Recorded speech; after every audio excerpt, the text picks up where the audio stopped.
Pay attention to what happens to silver in a few weeks' time. In the meantime, we could very well be sitting at the bottom of silver's price. I'll discuss that and so much more as we explore.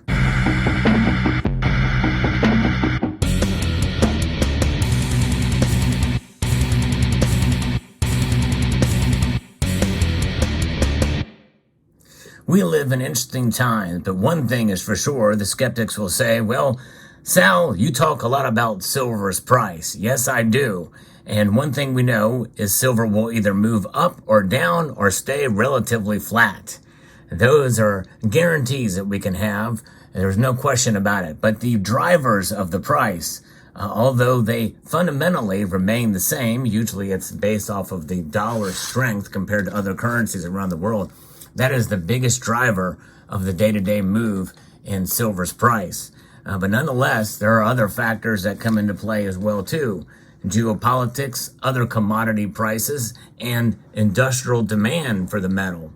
And those are things we should pay attention to, but those are not what we should be watching out for to make sure that we are seeing the bottom for silver's price now. And I want to know for sure if we are at the bottom or not. We're kind of on the uptrend slightly now, at least as of the recording of this video, but who knows, literally within hours, of the posting of the video or even beforehand, the price could move in an opposite direction. We just had a market watch on Sunday night and we saw the price fluctuate between positive and negative territory, a few cents here and there. It's quite intriguing to watch that happen, but nonetheless, we know that in the end, silver will preserve your wealth if you buy it in a certain way. And that's just it. There is strategy, and this is why it's important to pay attention and to watch what's going to be coming down the pike, because this metal is fascinating, but can also be very frustrating, especially if you're not in tune with the markets and can get kind of discouraged while you're stacking this precious metal. But I want to encourage you because I think it's wise to have a portfolio of both gold and silver. I believe in silver and have always believed in the metal, and even especially through times when it is relatively unloved. Now, we don't live in those times right now. It is comfortably above $20 an ounce, and that's a good thing. Because it's holding its own in spite of the kind of the recovery that we've seen since the pandemic and the like. And you remember, in March of 2020, silver tanked. It crashed below $12 an ounce. And before the end of the year, it doubled in price, which means that the ask price was around $24 and plus some. Well, we are within $1 of that right now. So, we're still seeing the prices fluctuate and the like, but this very well could be near the bottom, if not the bottom for silver, which means that my prediction may be off. I thought we could see silver dip below $21 an ounce, but it's looking more and more like I may be wrong because every time it seems to get below $23, it bounces back. And right now I'm looking at over $23 silver right now comfortably. So there's a bounce back here and there, and I think especially based off of recent events, especially what we need to watch for. The first one, number one thing to watch out for is what the Fed is going to do in their meeting on July 25th and 26th. Watch that meeting because it's going to be very fascinating. Most think that the Federal Reserve is going to raise rates another 25 basis points. And that is something that would mean that gold and silver would be pressured to fall during that time.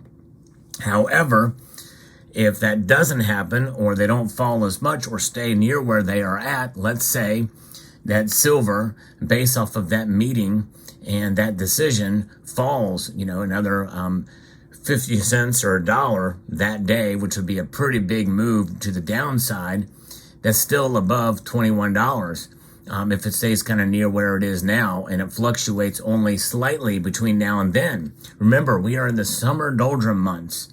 And these months, typically there's not a whole lot of activity, although there is a lot of geopolitical activity, which is another thing that we should watch out for, because anything can come out of left field with regards to the war in Ukraine, with regards to de-dollarization efforts, even ahead of the meeting that coming up in August, and I'll talk about that here in a moment too. But there's a lot of things that can come out of left field. Remember, it wasn't long ago I did a video about how silver had climbed up, I think, about 4% in one day. And that was a massive surge in price in one day because of the bond market in Japan, of all places. Yeah, that had a dramatic effect on the price of silver that day. So anything can come out of left field to make silver's price move one direction or another, and it can move radically, much more radically than gold.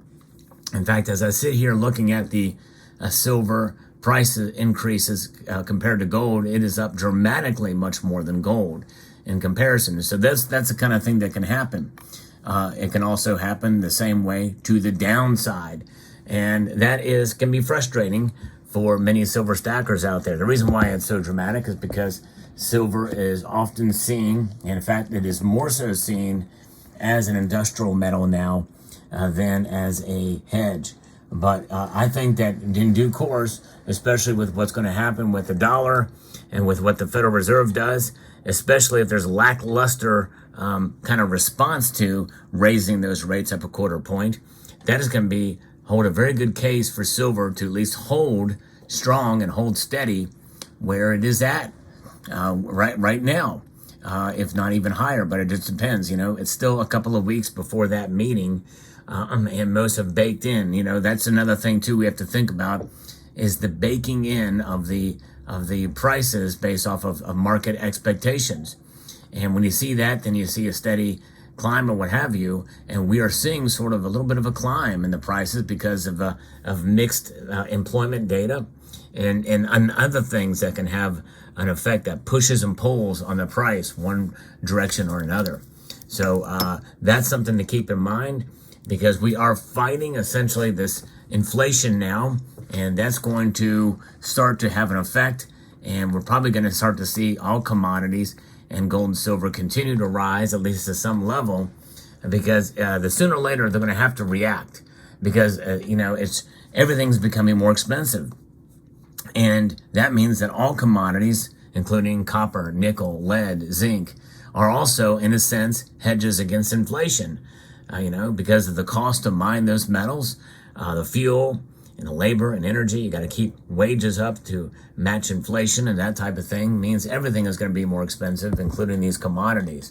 The all-in sustaining costs will start to increase overall as an average for all mining, for all metals, and other rare earths as well. So there's a lot of factors that can come into play. Silver is certainly a metal that stands and shines out from the rest, pun intended, because it is indeed much more rare than most of these other commodities that are used in industry. It is the most versatile metal.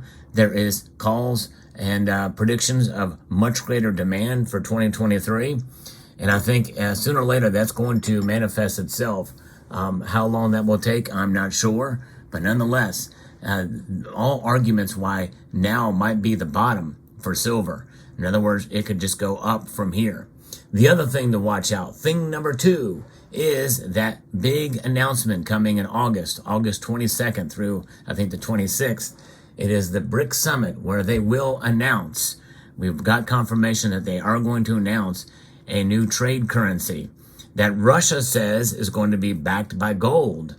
And if we hear more and more confirmation about that, other than just the words Russia says, in other words, we get true confirmation that is indeed going to be happening, then I think that is going to be positive for gold. Now, I'm not saying the gold is going to just go to the moon right away.